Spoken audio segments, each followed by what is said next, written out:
Azviperi mushe muri Zimbabwe zvazvinyanzo buda pachena kuti aiwa Zimbabwe is going to attain chairmanship kuSADC this year. Muri Zimbabwe vanhu vangasiri confident but azozviona zvibudikira pasummit yakaitiwa kuKavango meeting. Aiwa patinoona kuti president wekuZambia vaHichilema vanosangana nemahead of states from the SADC troika yeAngola, Botswana and Namibia pakazang TFCA summit. Muri Zimbabwe azviperi mushe inoda kuti vakabva vanyasa kutaura kuti Zimbabwe is going to gain aiwa chairmanship. Sana buda mashoko atagwa pana panoti bo subscribe or like kuti na on the bell icon nokuti in his speech anyari vachiti I'm proud to announce that Zimbabwe will assume the rotating chairmanship of CASA for the next 2 years.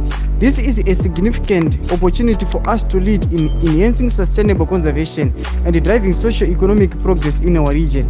Together, we will build a prosperous and environmentally resilient future for our people. Novati #CASA Summit Conservation #Zimbabwe. Mashoko anonyogwa panapa anoona kuti aiwa zvachizoendwa vanhu vaiva vasina confidence vachiti aiwa ameno zvinhu zviri kurongwa neSADC aiwa zvasingobuda pachena kuti Zimbabwe is going to attain chairmanship. Muri Zimbabwe chimotudze mafungiro enyu muri kudii pamusoro penhau iyi. Pinai comment section medu, musano subscribe, like, tinotina on the bell icon.